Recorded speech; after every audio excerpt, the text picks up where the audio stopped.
British conservatism is in crisis. Fascism. With record levels of immigration, something of infinite value, his British passport. Home Secretary. Defining. rampant wokeism, And give a very warm welcome to Mr. Douglas Murray.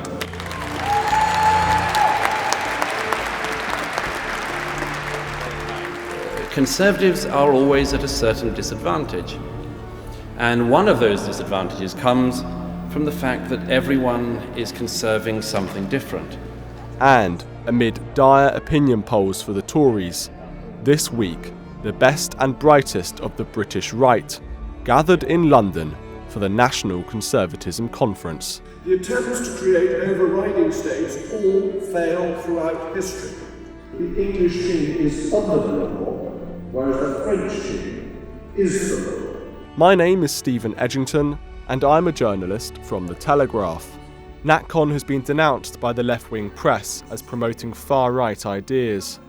I went to NatCon to speak to its attendees to find out the truth and whether National Conservatism represents the future of the British right. Why are you attracted instinctively to National Conservatism? I'm not even sure the organisers and the people who are speaking today necessarily quite knows what it means. It means something different to everyone else, and that's why we've got together, to create a more unified view of what National Conservatism is. What do you think it is? I'd say, and this is sort of applicable to every country and not just Britain, but I'll speak in British terms. But I love my country. I love its, cultural history in particular, its values. I work in the arts, and I feel that it's being lost. And I feel like society is bottom up with regards to family, and the preserving of culture and values begins at home, and we're losing that. And so I think that's kind of what this project is about, I think. Well, if you're any of those people, I hope that by the end of this conference, at least, you will leave knowing you are not alone. Do you think that NatCon, this is an opportunity for Conservatives to reinvigorate themselves? Do you think that there has been a crisis of conservatism in Britain specifically, and this is now an opportunity to turn that around? I think the crisis of conservatism is actually worldwide, or westwide. I think there are opportunities to turn things around. There is emerging what I like to think of as a kind of social conservatism 2.0. That is to say, there are new frontiers opening up in conservatism or in Western politics that are plainly socially, where one side is plainly the socially conservative side. And I'm thinking here of the transgender issue, obviously, thinking also what we heard this morning from Louise Perry about, and Miriam Cates, about the demographic cliff that is looming large. And that means we need to start talking about babies. That means we need to start talking about families. That means we need to start talking about whether the pill is always and everywhere the best thing to do. I mean, these are, can you imagine back in 2005, Conservatives having a conference debating these sorts of issues, and yet they have forced themselves back onto the agenda. Are you a National Conservative?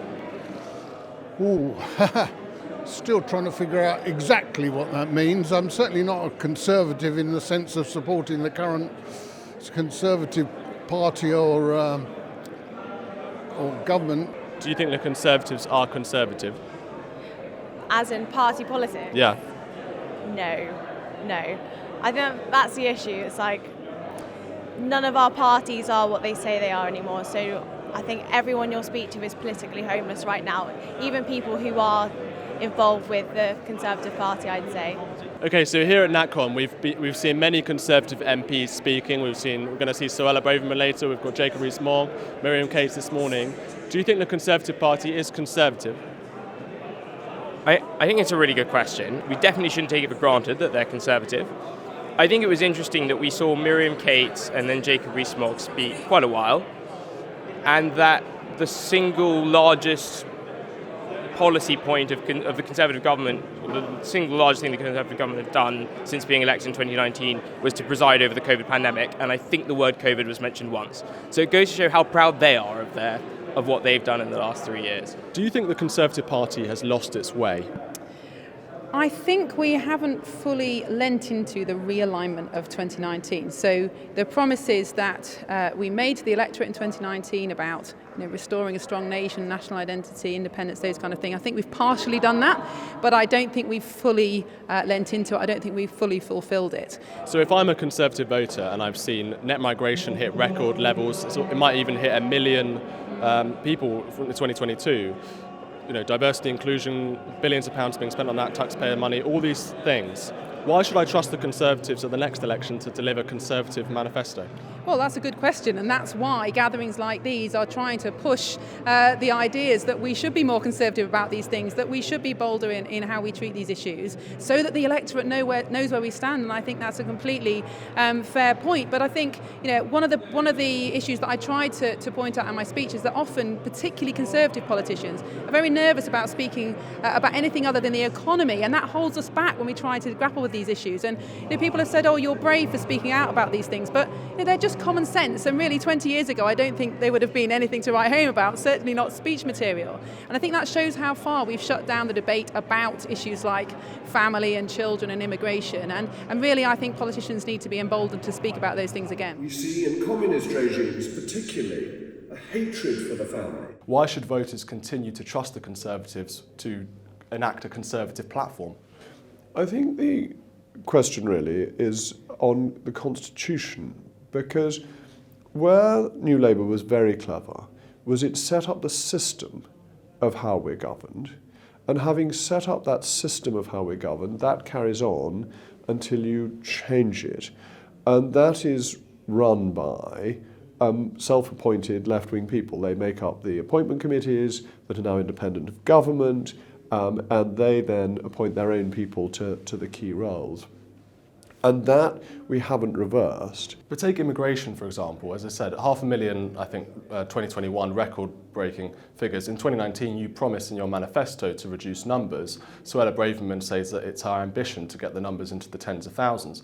We could be seeing over 1 million people, net migration coming in this year. You guys could fix that tomorrow. You could just cap numbers, whatever. It's really simple to fix that legal migration route. It's not as easy as you think, that we are tied in by human rights law, which allows a lot of family travel, and family travel can become quite wide. There are then established rights. So there's a lot we need to do in terms of reforming the state back to the Dyson parliamentary sovereignty state that we thought we had, and indeed we did have, prior to 1972.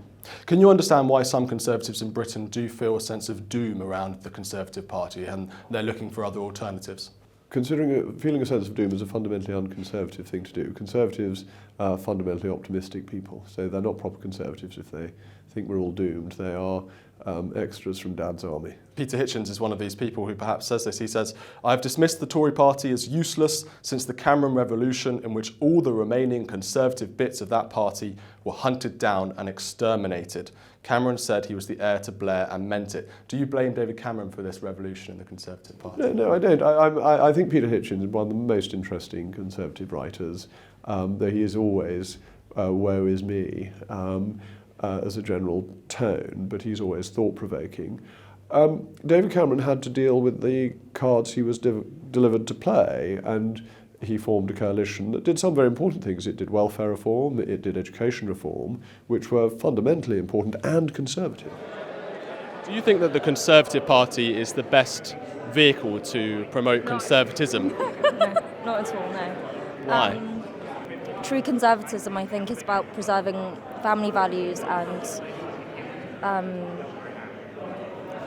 really living out femininity and masculinity as it's intended to. I agree that socially the Conservatives are becoming more socialist by the day. Economically, they're still trying to be conservative, but obviously with the rate of inflation at the moment... Immigration. Yeah. Immigration, yeah, no. I mean, you can say that, I can't. We're not supposed to say that, Charlie. Well, no, you're allowed to, I can't. Why can't you say about immigration? I mean, come on, I'm white, isn't it?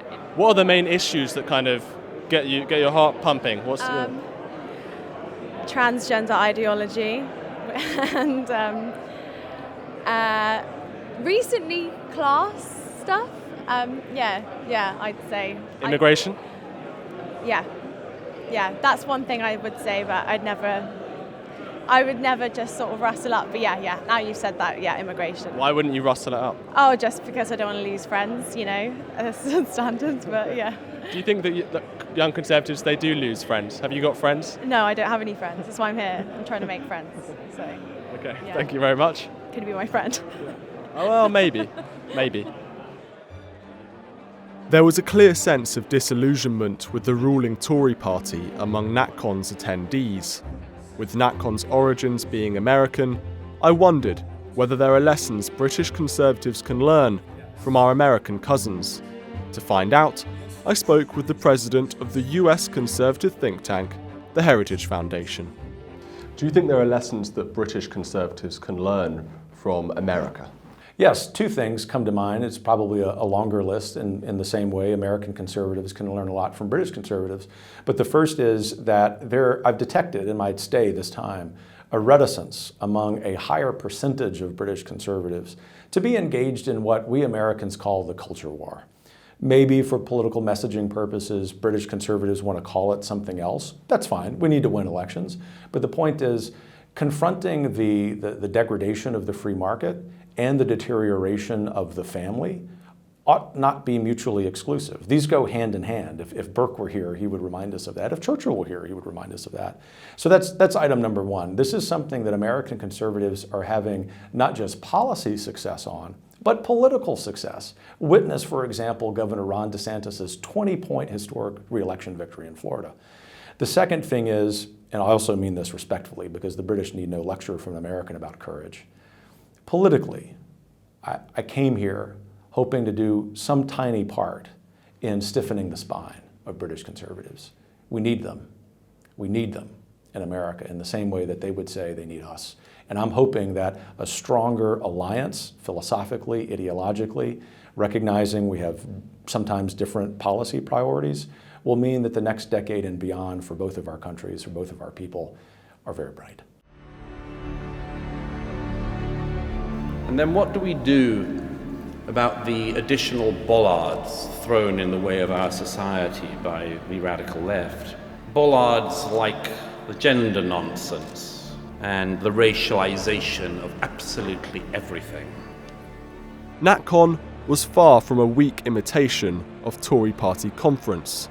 Here, people were not afraid to discuss controversial issues, including demography, the empire, immigration, and the degradation of British culture. However, I sensed National Conservatism is still too broad of a concept to be a cause to rally behind.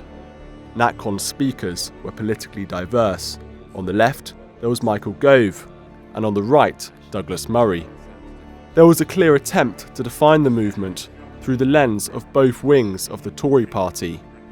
If there is to be a conservative restoration in Britain, the nation is a good place to start.